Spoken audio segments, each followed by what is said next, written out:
Hey, what's going on? It's Bill Burr, and it's time for the Monday Morning Podcast for Monday, February 3rd, 2020. What's going on? How are ya?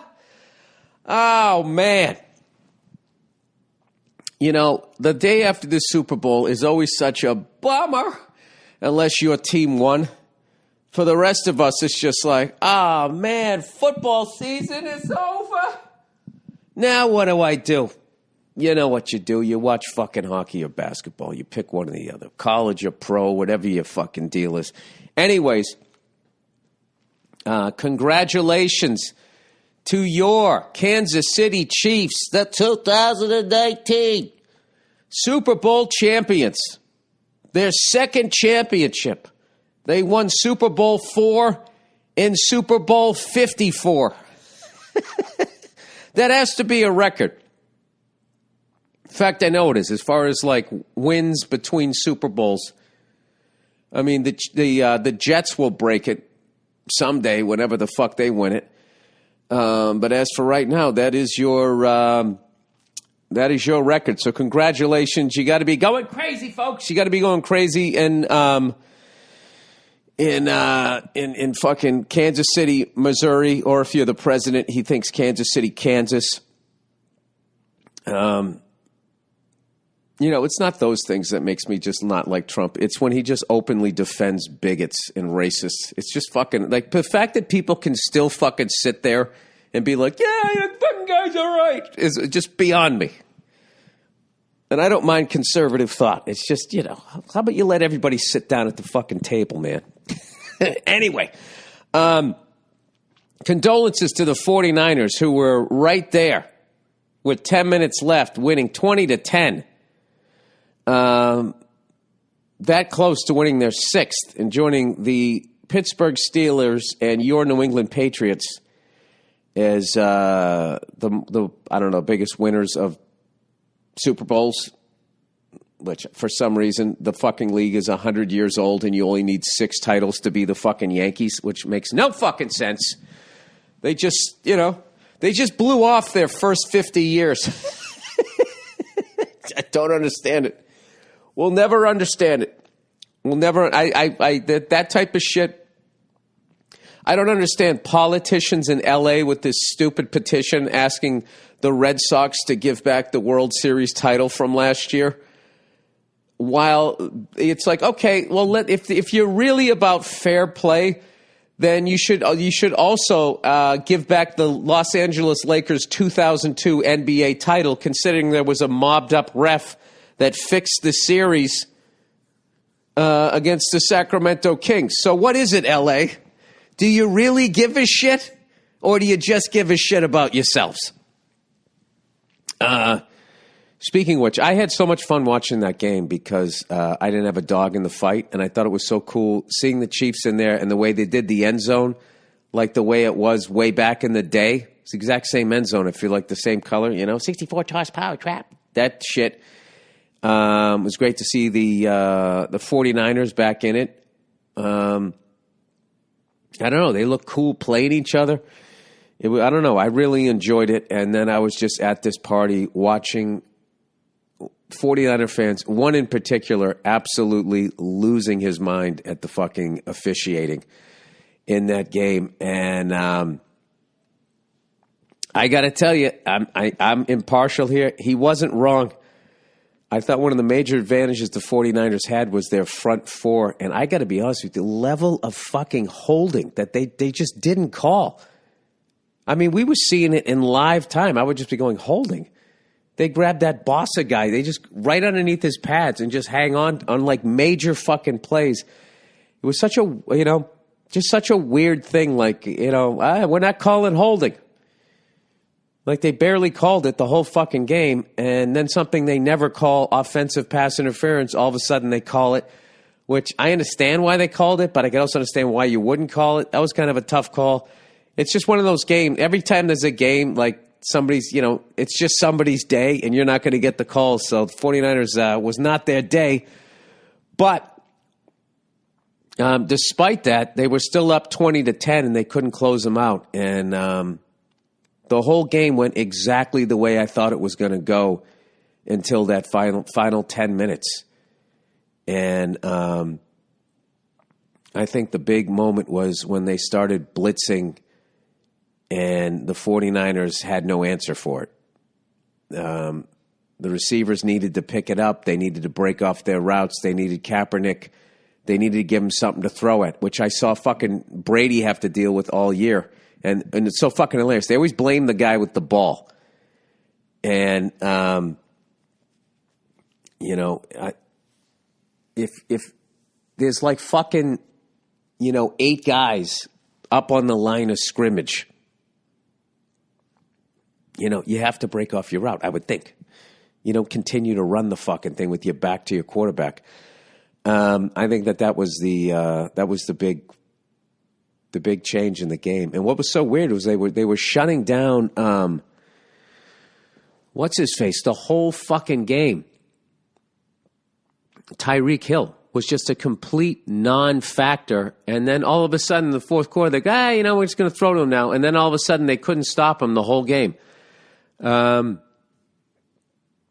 It was just it was just weird. It was just the Kansas City Chiefs, like 3 playoff games in a row, were beat and then just decided they were going to win the game and nobody could do anything about it. So as much as the officiating was fucking, it's always going to be, I guess, one side of the other. Or maybe you notice more if your team loses, but it was just their day. And any questionable fucking officiating that you had, I mean, you still were up 10 points with 10 minutes left, and it's you can't fucking. And then you lose by like 10. You let up like fucking, or 11. You let up like fucking 21 points. But I don't know. It's a new day, man. I watched a better defense. Like I was watching that Super Bowl, and when it was 20-10, I was like, I've seen this game 1,000 times. This is the Giants beating the Broncos in '86. This is the Giants beating the fucking. You're going to hear Giants a lot in this, okay? Because Bill Belichick is the defensive coordinator on all these teams, by the way.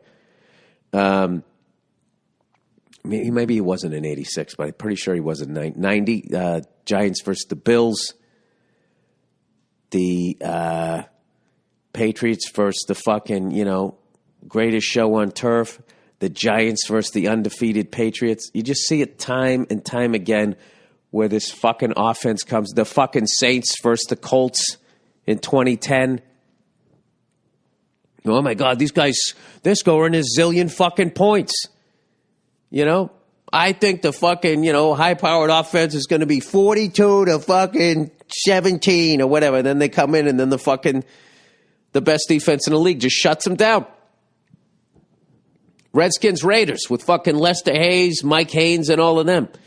So the whole thing was going that way, and I don't know what the fuck happened in the last 10 minutes. There was a number of plays where they had an opportunity to sack Mahomes, and I thought they went for the ball and just simply didn't tackle the guy. It was weird. And he had a horrible day until the last 10 minutes, and the final score is all that matters. So congratulations to the Chiefs, and it's a new era. It's a new era. My old theory does not work anymore, where a better defense can beat a better offense. Chiefs proved me wrong.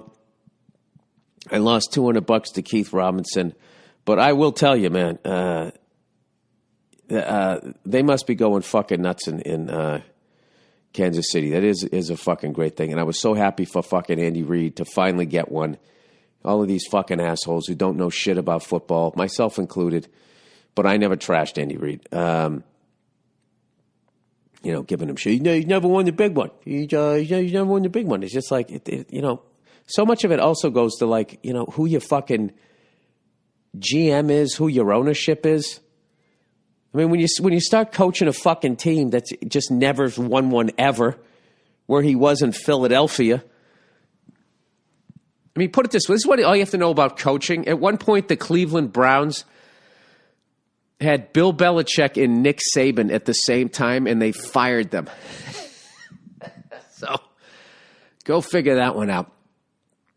But I had a great time at the the Super Bowl party I was at, where I was at, this guy had some amazing cigars. And I did not smoke one. I kept thinking like, well, maybe I'll be that guy at big events. I'll smoke a cigar. And I was just thinking, you know what? I know what's going to happen is I'm going to smoke that thing. And then I'm going to have to reset the clock as far as how many days I've gone without smoking.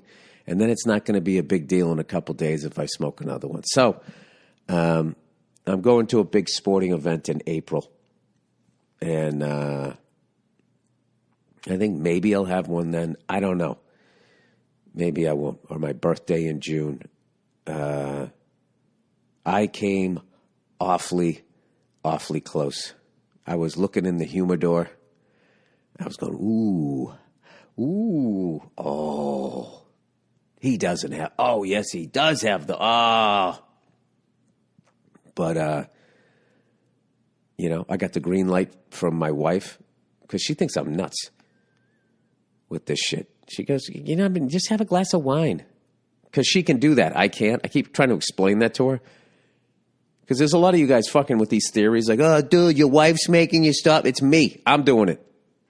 So she's always going like, have a fucking drink. Jesus Christ, you're fucking wound up. Just don't have 90. And I keep going to her like, I don't know how to do that. She's like, all right. Well, go fucking play your drums then. Go run around the block.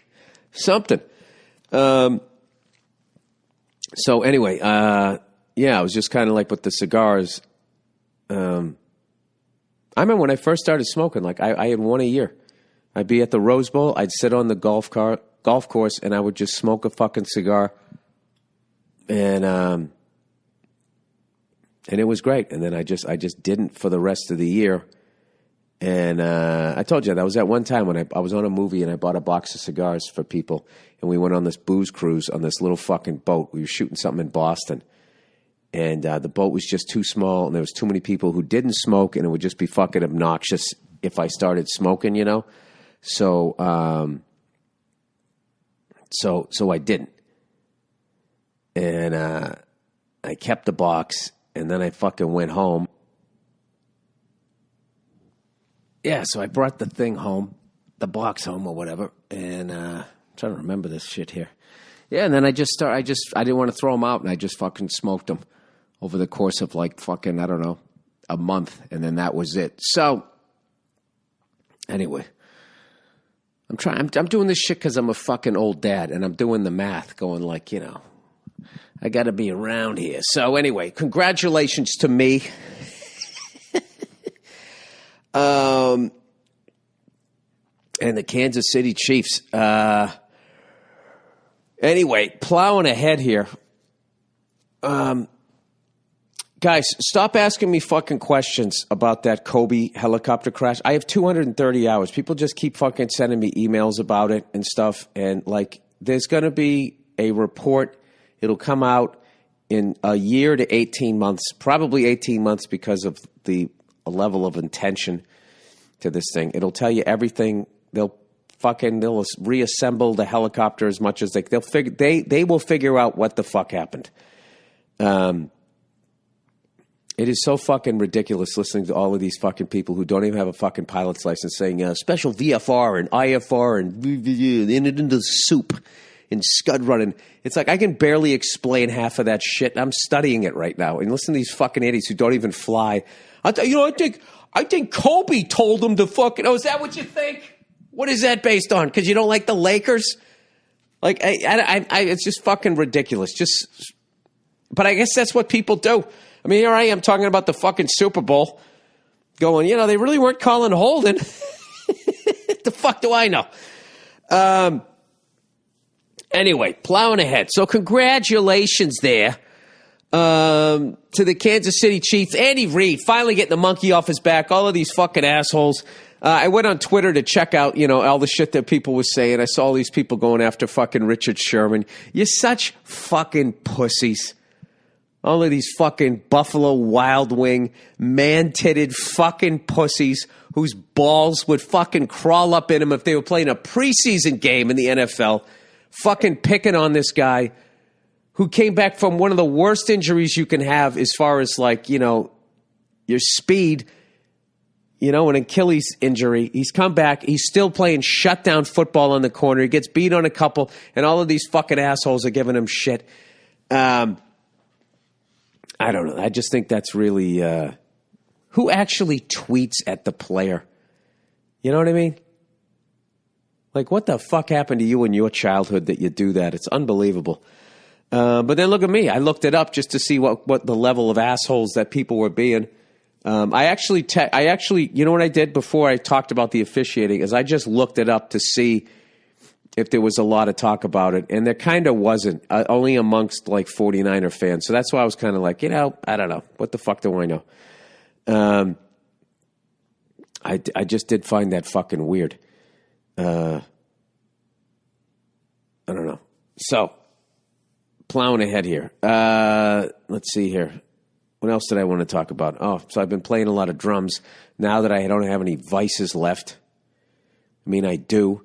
Oh, by the way, some fucking asshole sent me an email about that documentary Game Changers, and he goes, now you got to watch the fucking Joe Rogan podcast because he had those guys on, and then the guy kind of clarifies what he meant, and it's just like, there should be a fucking law against, first of all, poisoning food, which I don't understand in this whole fucking war against terror.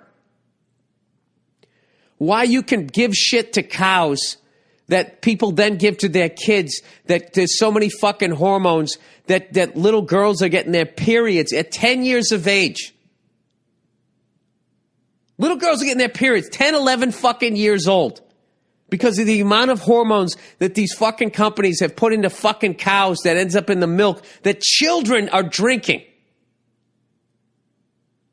Okay? And they get less shit for that than a fucking stand-up comedian who sends out a fucking tweet. Meanwhile, they're sitting there telling me that they're fighting fucking terrorism. Where for the last 30 years, I have to drink bottled water because of all this shit corporations. They've basically poisoned our own fucking water supply. Wouldn't ISIS love to do both of those things? Fuck with their food supply and our water supply? Why aren't those people considered terrorists? Why isn't like putting fucking opioids or opiates, whatever the fuck you call them, like pharmaceutical companies, the amount of deaths that they caused? Not a fucking problem. Not a fucking problem. Caitlyn Jenner joke raked over the fucking coals. Figure that one out. It's all about the fucking money. That's what it's about, right? So, if you're going to go conspiracy theory there, that's why I feel like, you know, sports leagues are finessed now. A lot of them. I just think they're finessed in their effort to go global and serve the stars. Like I was joking during the game when I saw Mahomes bitching about a call. He was at a respectful distance, but he was sort of closing the distance to the referee huddle. And I was joking with the buddy of mine. I said, hey, as a Patriots fan, as he wins more and more rings, the distance is going to close between him and the officials until he's right in the huddle, like I saw Tom Brady do. You just start getting the fucking calls because everybody is making so much fucking money off of you.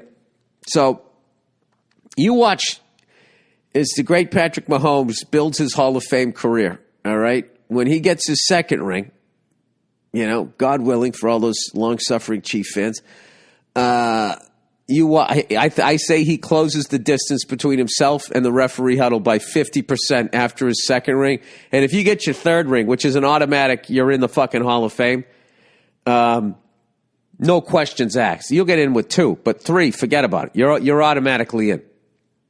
2, you should be probably, I think you'll get in. Unless you're Eli Manning, who for some reason the New York media just never respected, ever.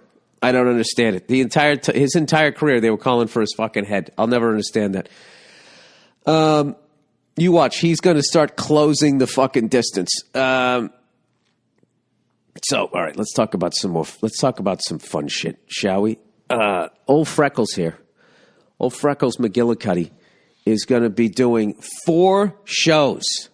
Yes, 4 shows in 2 nights in the absolutely beautiful, gorgeous city of Vancouver, Canada. Vancouver, British Columbia, one of the provinces there in Canada. I'm really looking forward to that.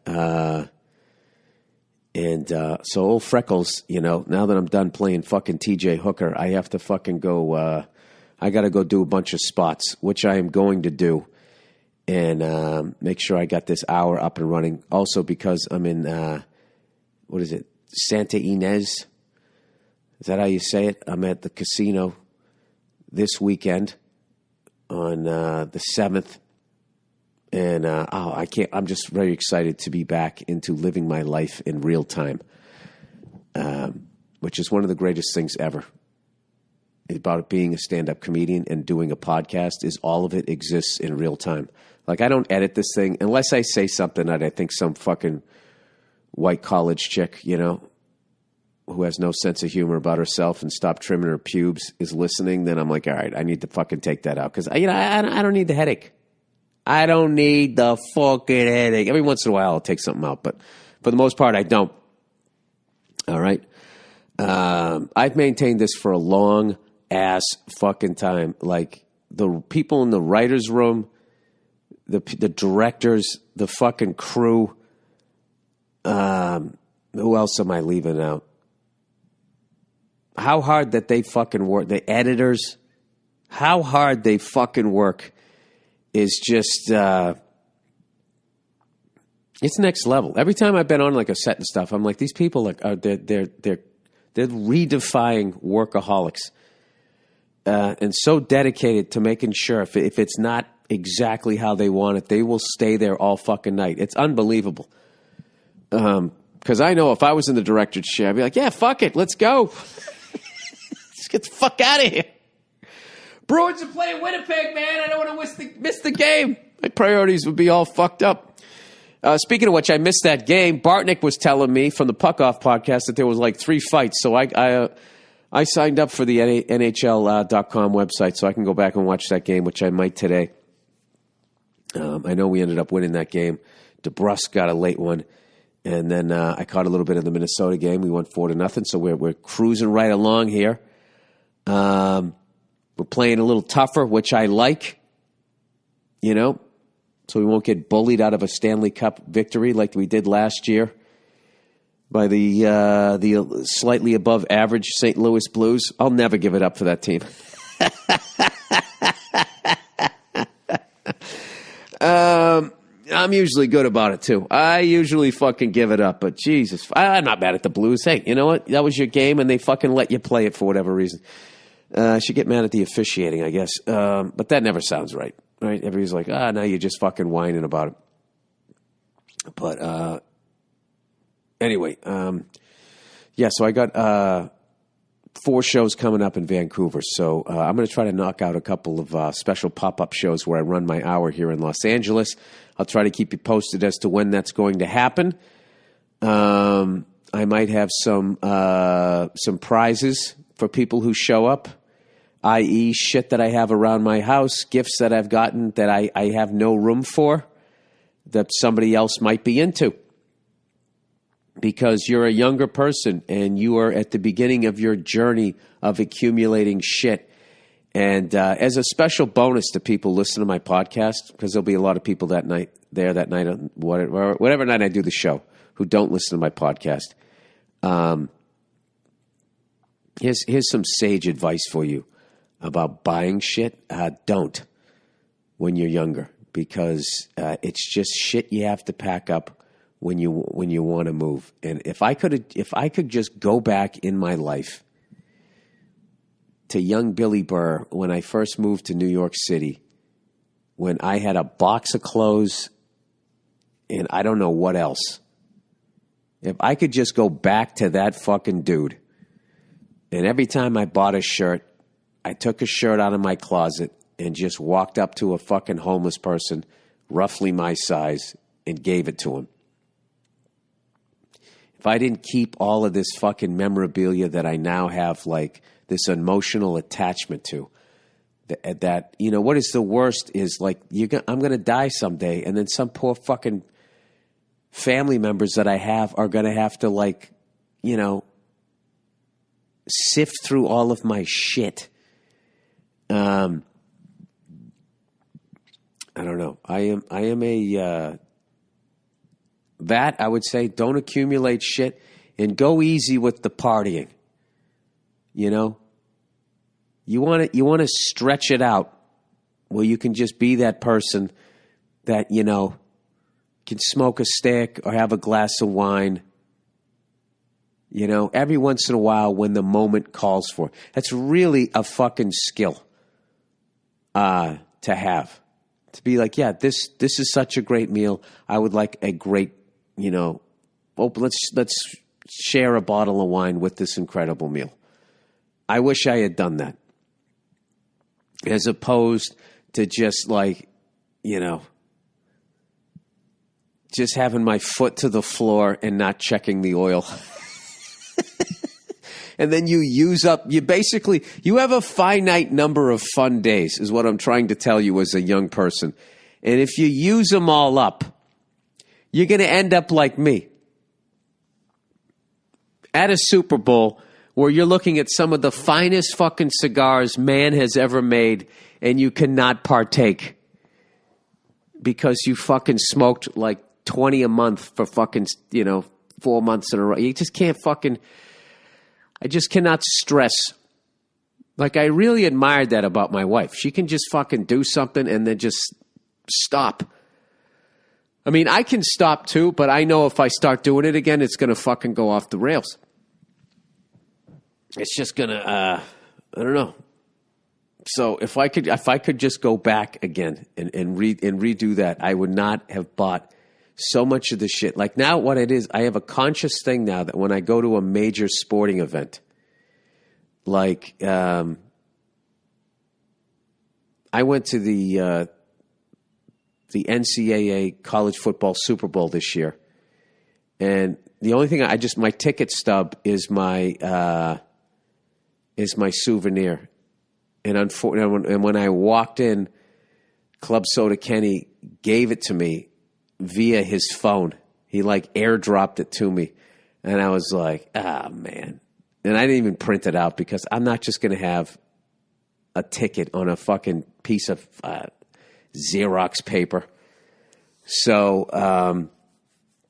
I actually have no souvenir of that other than, like, a picture on my camera. And I'm like, you know, that's the way to do it.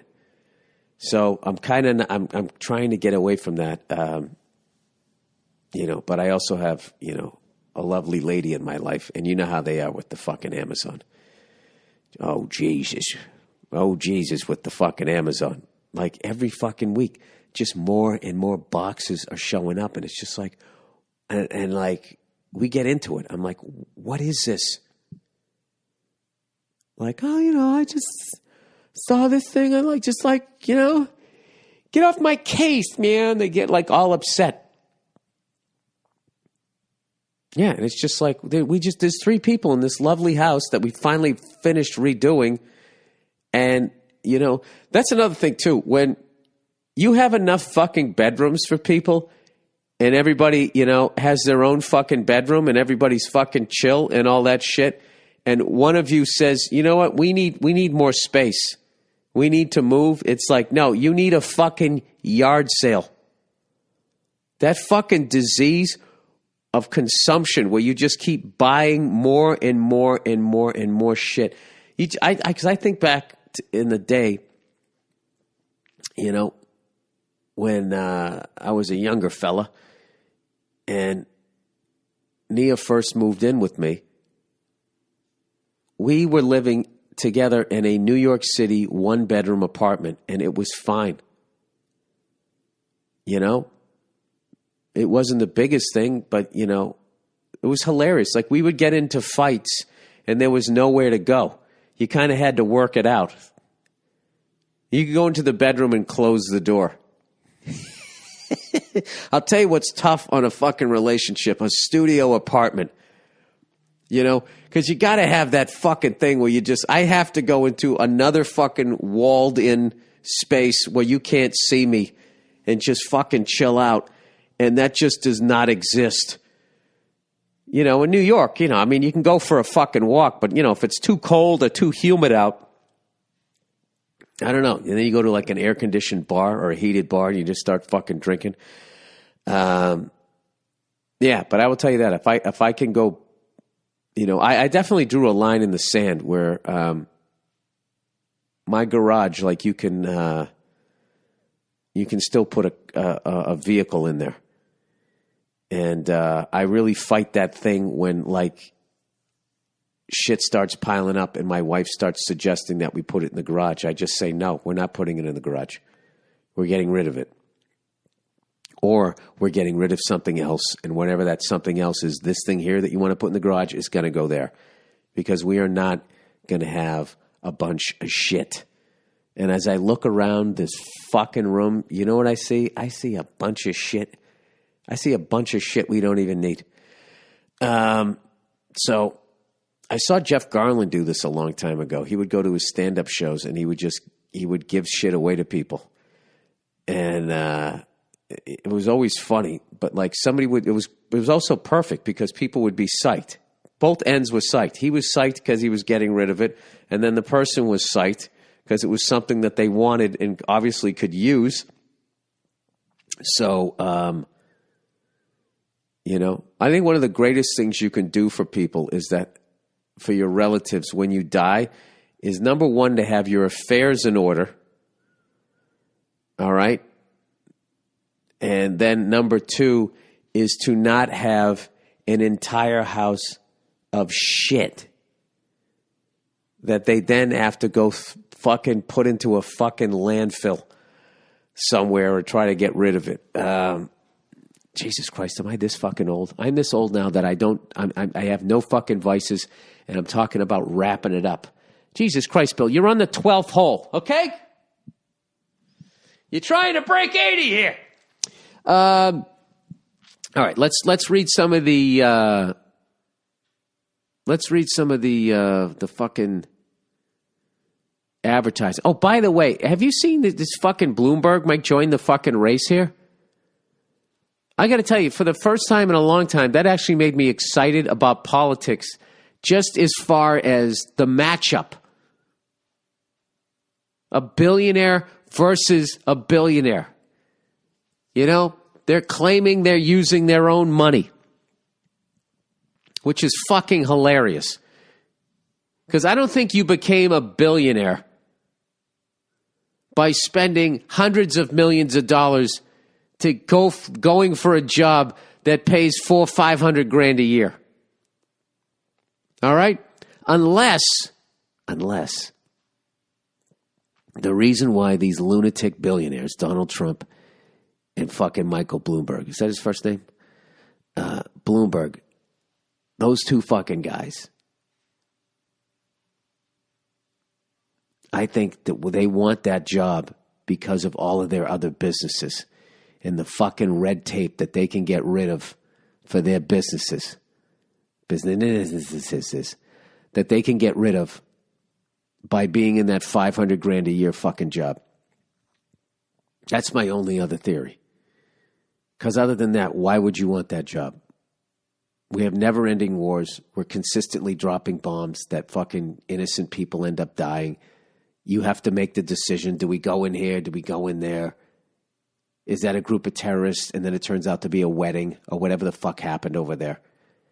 And you got to fucking live with that. And you're going to age in fucking dog years. And you're going to make $500,000 a year and you're a fucking billionaire. Let me ask you this. Okay? Let's all play armchair fucking detectives here. What is the motivation? All right? And don't even tell me that you're fucking patriotic, because the way billionaires run their business has nothing to do with America. It has to do all with the fucking money. And then blaming the shareholders. Well, you know, we do this, but the shareholders fucking... all right. Oh, this is a thought I had before the Super Bowl, really quickly. Then I was saying to all my buddies, I was like, you know what this fucking game is? the Chiefs versus the fucking 49ers. This is the New England Patriots versus the New York Jets 10 years ago. When Tom Brady, a fucking world beater, would come in with an unbelievable offense and a decent defense, right? And then he would go up against Mark Sanchez, a game manager, with the fucking great defense. Now, I think Garoppolo's better than Sanchez, but that's kind of what it was. So I was just, when I did that thing on Instagram, what I posted, I was making fun of the sports talk and myself, but I really did believe that. Yeah, that the 49ers were going to win, that they had to be playing with the lead because you didn't want Garoppolo to have to be playing fucking catch up.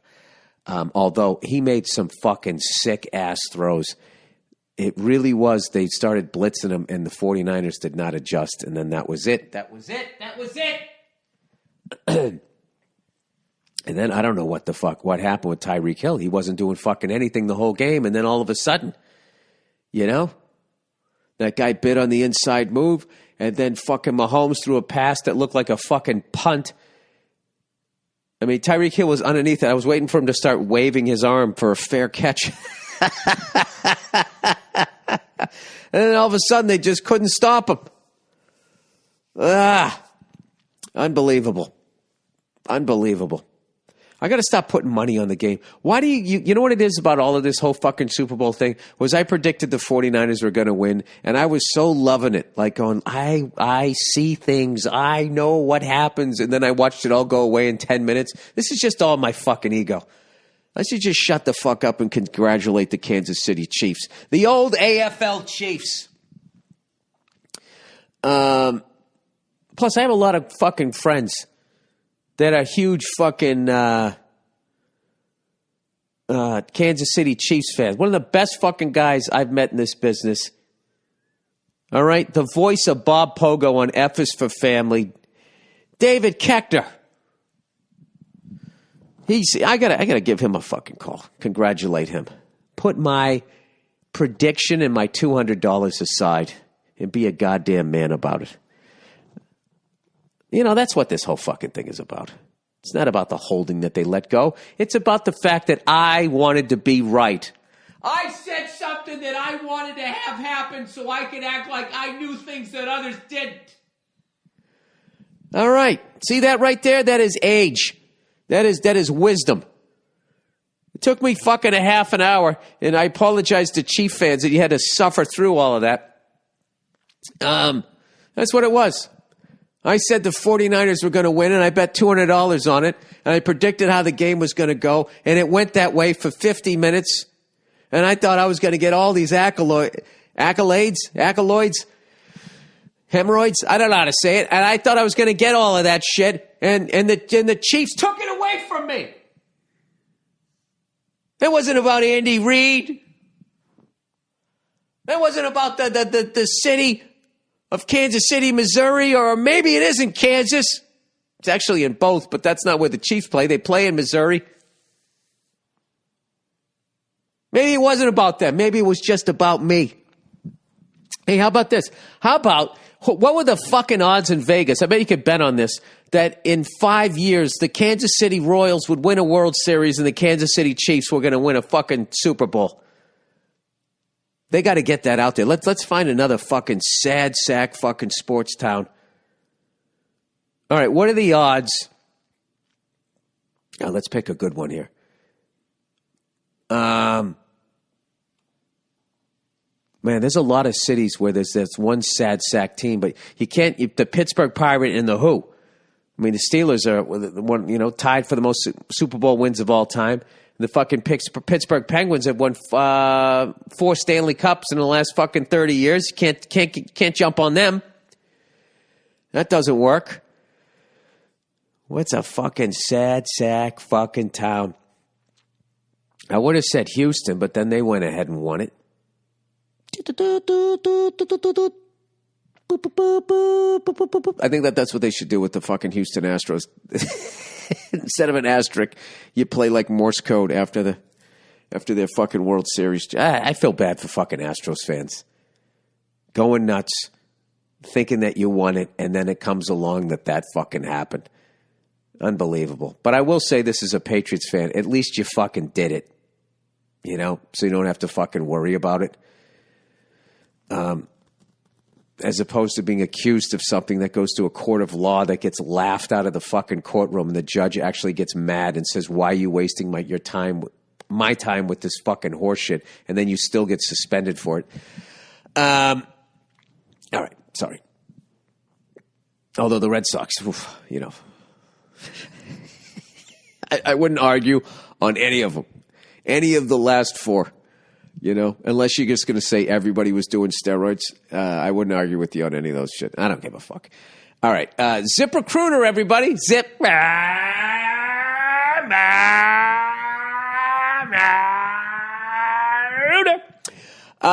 Hiring is challenging.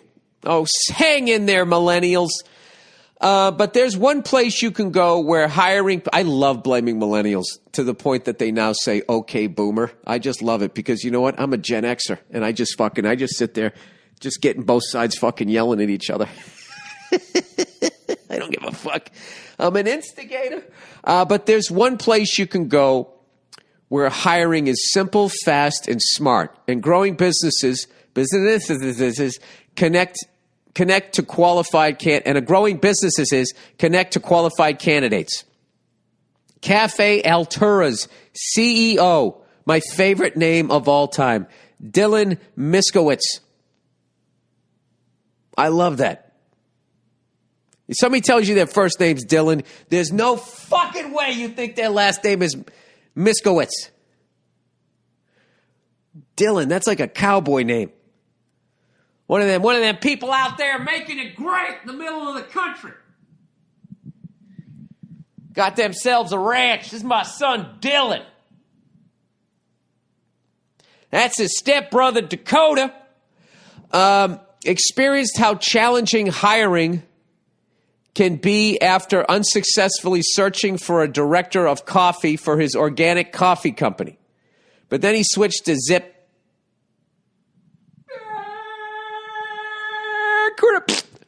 That was falling to your death saying that company's name. And saw an immediate difference.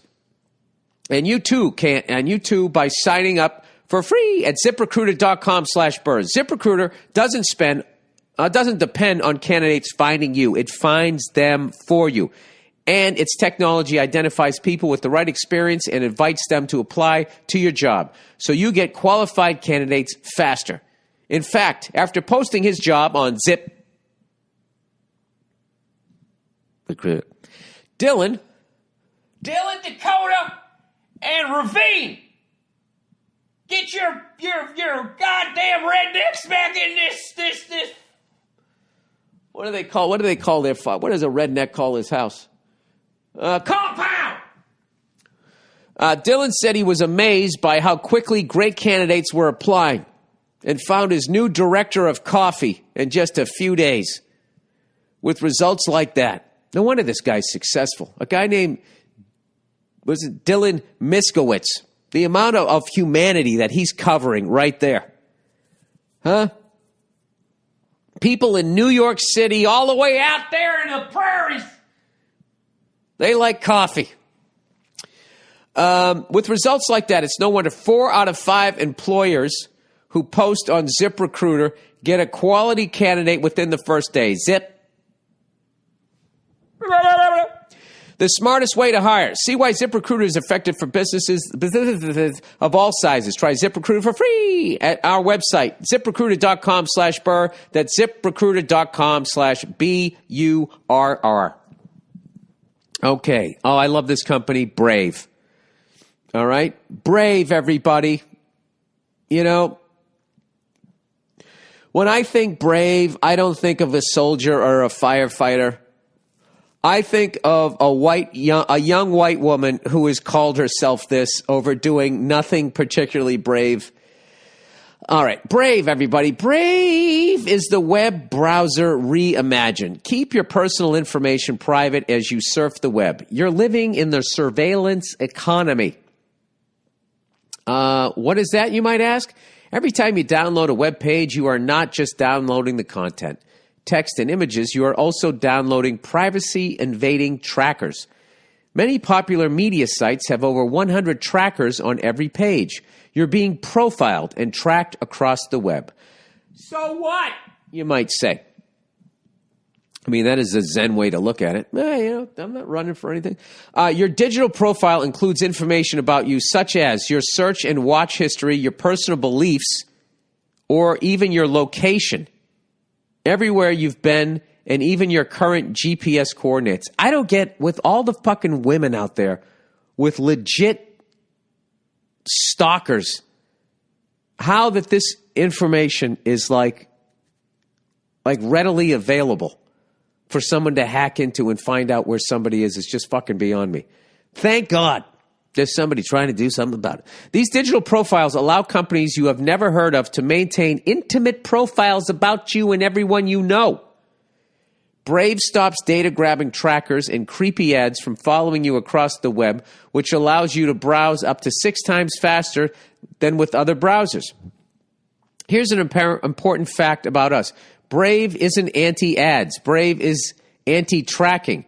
Brave users can choose to opt in to Brave Ads, a privacy-respecting ad network run by Brave.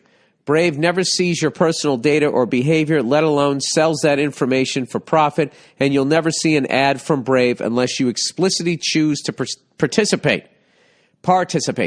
With Brave Ads, you can earn rewards for any ad you choose to view. That's right. Out of the box, Brave will block ads and trackers, but you can choose whether you want to see the ads, how often they appear, and get rewarded for your attention if you click on one. Wait a minute. You get rewarded for attention if you click on one? Okay, so this is basically a VIP relationship with you and ad companies. Now, I thought you were in business to stop these guys. You're now in bed with them. I don't get what's going on here. How does Brave make money? All right, there we go. If you choose to opt in to Brave Ads, Brave takes a cut of the advertising spend whenever you choose to view an ad. That's how Brave earns money and keeps the browser free. All right, well, there you go. It's better than what you got right now, I guess. It takes less than 60 seconds to switch to Brave. Import your bookmarks with one click and start enjoying a better internet. Listeners of the MM podcast can easily switch to Brave today or go to brave.com/Burr and download Brave today. That's brave.com/Burr and switch today. Today. All right. Policy Genius. All right. Policy Genius, everybody. You know, the year 2020 shows up a lot in science fiction. A lot of people predicted that by now we'd be teleporting to work or living on Mars. Some people predicted that the 49ers were going to win. And a lot of those predictions were wrong. The truth is, we will always get the future wrong, which is why we need to get life insurance right. That's where Policy Genius can help. Policy Genius makes finding the right life insurance a breeze. In minutes, you can compare quotes from the top insurers to find your best price. You could save $1,500 or more a year by using Policy Genius to compare life insurance policies.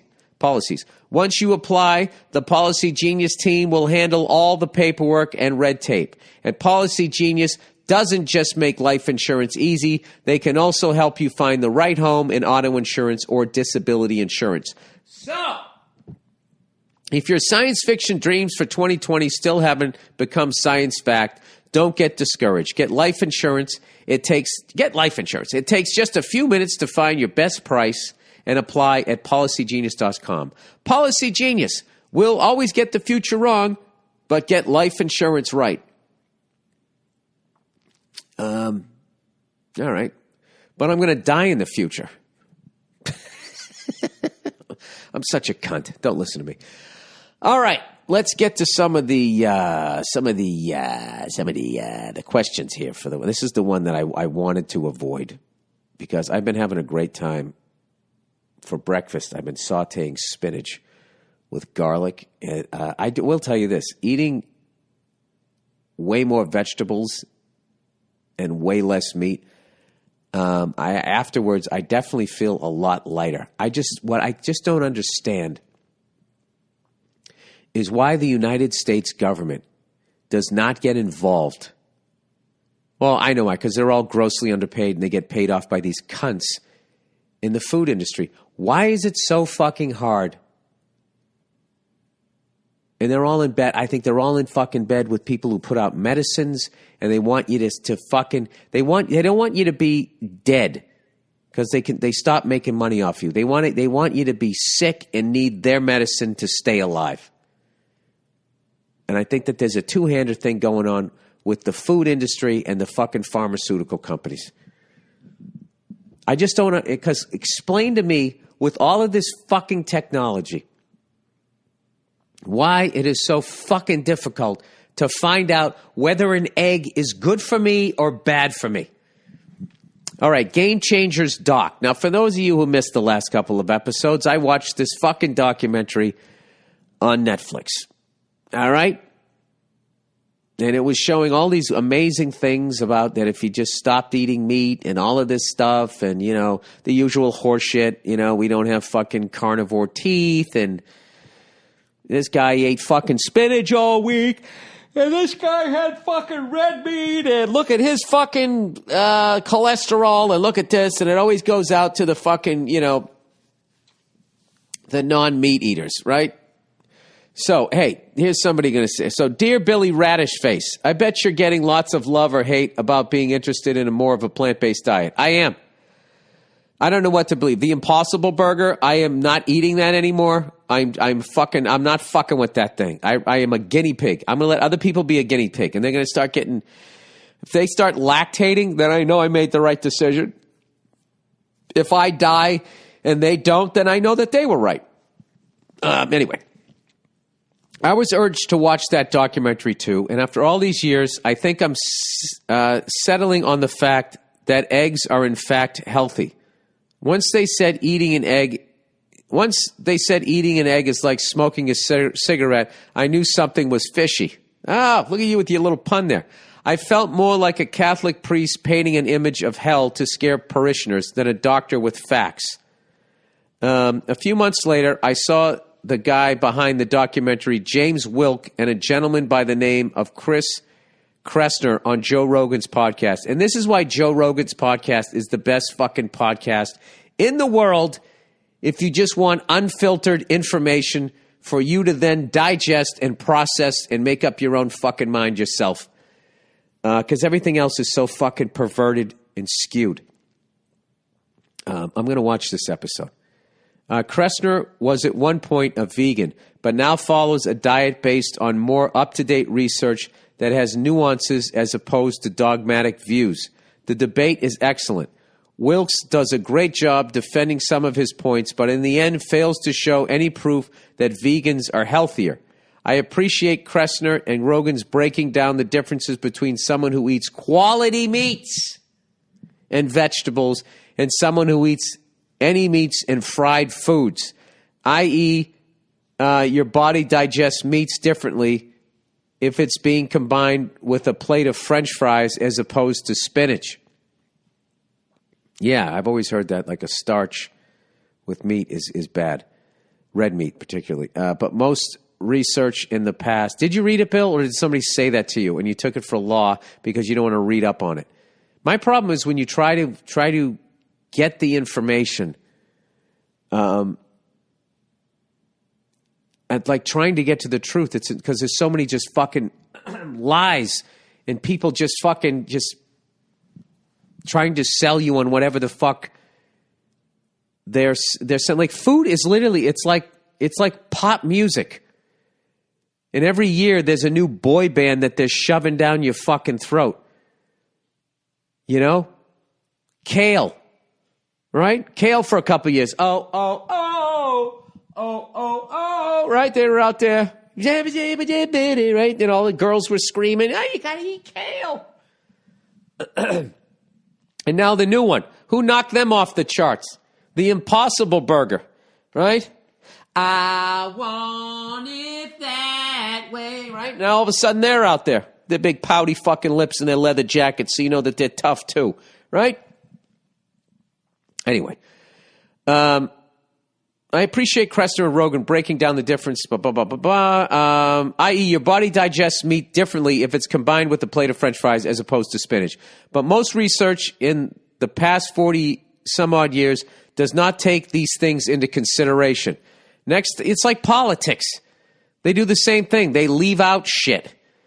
Next time you're taking a bath and need some small talk with a friend, call Joe for more details on this or just watch it yourself. No, I'm not going to bug him. I'll watch it. And then, he'll get another hit and he'll make some more fucking money. That's what you do. You don't burden a friend. He was nice enough to interview these fucking people and post a video on it. Instead, I'm going to call him up and make him relive what he already did. Why the fuck would I do that? Because bubble baths can get lonely. Maybe that's why. All right. DNC did not communicate. What is that? Democratic National Committee. What is that? What is that? I always took that as a Democratic Party.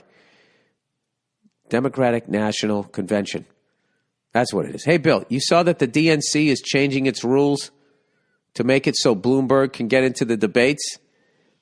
Months after changing them to make it impossible for Tulsi or Yang to get in. I'm kind of glad I don't know what any of this means, because if I knew what this means, then I would just be frustrated and angry like you, as opposed to just ignorant over here, trying to figure out if Brussels sprouts is the way for me to live an extra 6 months or not. How dumb do you have to be to not realize the fix is in? They keep moving the goalposts. I have friends who are still following this impeachment bullshit. I know. I just don't understand people wasting their time with that. Like he's actually going to get impeached. Can you bet on that in Vegas? How much money do I have to make to earn $1 that he isn't? $1 billion to make $1. While the Democrats smother Bernie with shit talk, Hillary trashes him for no reason. Oh, I know. Hell hath no fury. Like a fucking woman who thought she was going to be president scorned. Like Hillary trashes him for no reason, like a shitty aunt who stirs up problems in the family for no reason. The establishment would rather Trump stay in even if they hate him. God forbid the country vote in 2 back-to-back presidents that weren't handpicked by the heads of the established parties. If you bring up all this fuckery with anyone who calls themselves a Democrat, they start telling you that you're stumping for Trump. Is there a proper way to explain to someone they're being had? Hey, I think I represent a lot of voters out there in that I only vote when it's for the president, which is really a horrible thing to do. I just find it also overwhelmingly depressing. I used to hang in there and I would always vote for the Bernie Sanders and the, who is that guy there that fucking everybody blamed for fucking Bush getting in? Rather than the fact that Al Gore was completely outside his own body the entire time he was running. I don't know. I would always vote for those guys and Ross Perot and these guys who were actually saying what the fuck was going on and that was corrupt and all that. And people always say it's a waste of a vote. It's like you got to vote for the corrupt guy of your party that's playing the game. I would love to hear the argument for that. And I would also love to hear the argument for no-holds-barred capitalism and the direction that it's led us in, and how everybody's up. So many people are upside down in their houses, and I don't know who they're building all these luxury high-rise apartments for. I don't understand who has this fucking money, and that how you then sell them to people from China and Russia who are trying to wash their money. Like I don't launder their money. I don't understand any of it. That's why I just sort of tapped out, and I'm trying to just sort of be a,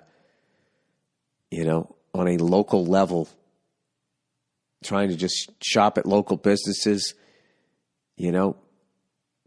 going to Skid Row and dropping off shit rather than taking it to fucking Goodwill. I mean, I don't know what else to do. If anybody has a suggestion, I I'm up for it. Not saying I'm going to do it, but I could read it on the podcast and then communicate it to people. In money to try and raise money for public schools in your area, so people still have a chance, the same chance my parents had when they had a bunch of kids, to send them to school for free. Well, it's their tax dollars, grades 1 through 12. I don't know. All right, advice, cash job problems. Hey, Billy, badass actor Copper.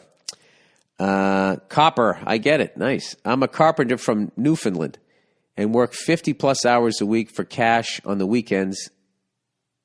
50-plus hours a week for a cash on the weekends, occasionally with one of my old employers. What happened to the last half of that sentence, I'll never know. I've been working for cash with this company for about 2 years now and haven't had an issue with payment up to this point. Work is slow right now, and he informed me the other day that he could not pay me the money he owes me, $700. He said he could pay me in gas cards or he could buy tools from Home Depot and pay me with those because he can include that in the company expense. The problem with this is that my girlfriend of 4 years is now pissed off that I'm not getting paid. I couldn't care less as long as I get something for my work, and I love tools. So should I stand up to my old employer and tell him he has to pay me in cash, or should I tell my girlfriend to back off and mind her own business? Thanks. Love the podcast, and as always, go fuck yourself. P.S. You should really consider coming to Newfoundland to do a show. I think I did it a number of years ago. Or maybe I went to Halifax. Gaffigan was scheduled to come down here, but we had a record snowfall and he couldn't make it. 95 centimeters in one day. Not bad. Ha ha. I don't even know how much that is. Let's look that up so I can actually answer this question, even though this has nothing to do with it. I am now intrigued. 95 centimeters, 2 inches. 37 inches. You had 3 feet, 1 inch plus of snow. All right. Well, let me ask you this, dude. How the fuck are you going to pay your rent if you don't have legal tender? It's not like the old days where you can just trade, come into town with some eggs and a yak and trade that for to your landlord. You must have enough cash to pay your rent. If you have enough cash to pay your rent, I kind of like a man that's still around that will actually tell the woman in his life to back off and mind her own business. Although if she lives with you, it is kind of her business. So I don't know where to go on that. It's just great to hear a guy standing up to a woman at some point. By the way, I just want to commend all the feminist groups that fucking were shitting all over Johnny Depp for now admitting that you maybe jumped the gun and just supported somebody with little to no evidence just because, like you, they also had a vagina. I want to thank all of you guys for then righting your wrongs and being big enough people to admit that you were wrong. Now, I've done it on this podcast where I realized that my petty shit about the officiating in the Super Bowl really came down to me and my ego and wanting to be right about my prediction. Now, when you're a feminist, your Super Bowl is arguments between men and women. And you know what? You got this one wrong, it looks like. You know? Where's all the retraction, ladies? That'll never happen. All right, screen time. Dear Billy Guardian, I agree with your stance on screen time for kids. I'm not naive enough to think that having some idea how to work technology is good for a kid. Just like video games weren't as bad as parents in the 80s thought they'd be. I don't know what the fuck I just read. I'm going to read this word for word. I agree with you stance on screen time for kids. I'm not naive enough to think that having some idea how to work technology is good for a kid. Just like video games weren't as bad as parents in the 80s thought they'd be. All right. This is what happens when you have too much screen time. This is how you put together sentences. The problem I'm having is with my wife. She doesn't seem interested in playing with our child one-on-one as much as I do, and it's disheartening. She's always turning to Netflix to babysit while she sits there on her phone. Yeah, you're dealing with a fucking screen addict. I think that that's a new thing that they haven't diagnosed yet. Our marriage is a bit strained for this and other reasons. I'm fairly convinced she's cheating on me. Whoa! Left turn. But I'm compartmentalizing this from parenting to try and be fair. If we get divorced, I won't be there to see what's going on, and that bothers me. In the meantime, I wish there was some way to make her understand that the stimulation our kid gets from staring at screens while sitting 5 feet in front of her mother on the floor is not the same as sitting across from a child and talking and teaching. Any advice on how to get the message across? Yeah, there's studies out there that, on the internet that somebody gave me. I would just Google that and then show the adverse effects of it, especially with the developing mind. I am huge on like, we barely let our kid watch TV now. We never really let it get too out of hand, and the more I read about it, we just sort of stopped doing it. And she had her favorite shows that she watches, and she whined about it for like a week and a half, and then, they're so young they forget about it. And now we, she draws, she colors, she takes French classes. She actually understands French when the lady talks to her. It's fucking amazing. We do puzzles. We ride bikes. She knows she's learned almost totally knows how to swim now. I think all of that stuff, as much as you're worried that they're going to get behind in computers of the future and all of that shit, with the skills that they're learning, not being involved in this stuff, they're going to be fine. And there has to be, people who are aware of this stuff, and they also know that computers is here to stay. There also has to be some sort of quality ways to have screen time that involves teaching and not like, because I was just noticing like when my kid would be watching TV and I'd be calling her and calling her and calling her and calling, I'd have to say it like 5 times. They just get like fucking zoned out. It's not good. And I watched a ton of TV, and I think I have, some sort of side effect from that. I may lack of ability to focus or whatever. I don't know. I feel bad for you, dude. You're in a real tough position because if you were a woman, you could go to court and present all of that, and you would win custody. But they do not treat guys fairly in those cases whatsoever. So I would, yeah, that's a fucking tough one, man. It's time to open that dialogue that when you're in a relationship with a woman and the woman is doing shit that's detrimental to your kid, like, there has to be avenues for a man to fucking turn to. And there just really isn't. And the blind support that women have for other women, for the most part, straight across the board, is really detrimental to the kid. That whole fucking philosophy that believe women is like so horrendously flawed. Because if to say that, you're just saying that then that men are flawed and women aren't. If you're just straight across the board going to do that. And then bully and intimidate people by threatening to take away their careers unless they agree with you is just fucking, it's just not a good thing. It's not an adult thing. It's not a mature way to go about solving a fucking problem. And I feel like emotions have come down enough where, you can actually maybe start talking about that shit. But I feel really bad for you, dude, because I've had disagreements with my wife about that stuff, and people are flawed, as am I. And like we had this amazing breakthrough with my anger now. Like my kid is like my fucking life coach now. She literally sits there and be like, Dad, don't yell. It's going to be okay. She literally says that to me, and I crack up laughing, and I go, you're right, it is. I'm sorry. And then she laughs, and I've made this major breakthrough in my family tree of dysfunction where now my anger that I learned or whatever is open for discussion, and we can laugh about it.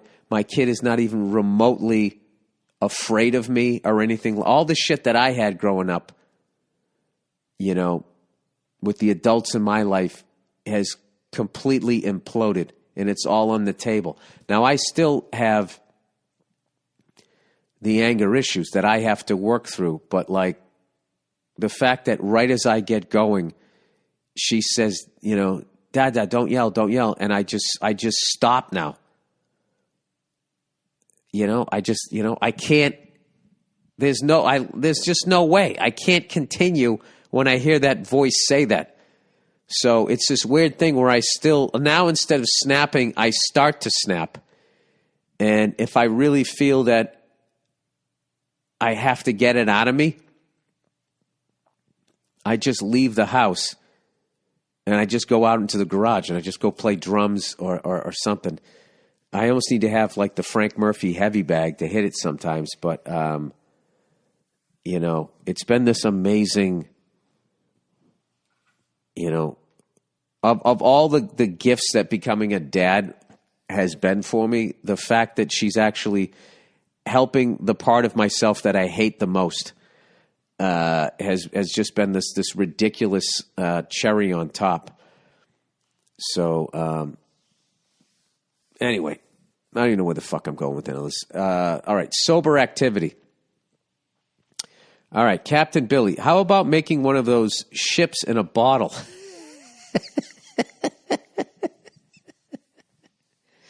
Have I ever taken the time to thank you guys for making me laugh too? Because you really do. All right.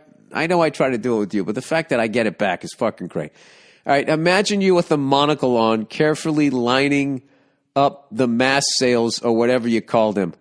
Wife calls you from the house. Dinner is ready. You rest your tools, eagerly awaiting the next time you're one-on-one with tranquility. Really relaxing, right? Yeah. What is with that shit? Don't you fucking... I feel like you just put the bottle together, right? You know, after you build the fucking ship. Or what do you have to do? You got to have like tweezers and all of that type of thing. It really is like, you know, the Super Bowl of patience if they actually take little pieces. But it doesn't make any sense. How would you get the mast in there without it being creased? I think it's like the bottom of the bottle fucking twists off. I don't know. You know what's hilarious is that back in the day, that probably got a guy laid. Oh my God. He will be such a patient partner. All right, that's the podcast. Congratulations to the Kansas City Chiefs. Sorry about the fucking whining about the officiating a little bit there. It really came down to the fact that I had money on the fucking 49ers, and I wanted to be right. That's all it was. Because in reality, as a Patriots fan, I should be excited that they didn't join us in the family of six. Oh, and then it would have been 666, and all the Jesus freaks would have come out and said that the NFL is fucking evil. You know, because it's 666 rather than the fact that they look the other way and all the fucking brain damage their employees have gotten over the years. It's not that. It's the number 666, the number of the beast. All right, that's it. That's the podcast. Go fuck yourselves. Have fun there in Kansas City. Eat all the barbecue you want. God damn it, you guys deserved it. It was just a hell of a game and an undeniable championship by the Kansas City Chiefs. They were down in every fucking playoff game they played, and they just came roaring back. So enjoy the hockey, enjoy the fucking hoop, enjoy the college basketball and all the other shit as we wait for baseball season boop, boop, boop, boop, boop, boop, boop, boop, to start. Everybody, I'll check in on you on Thursday.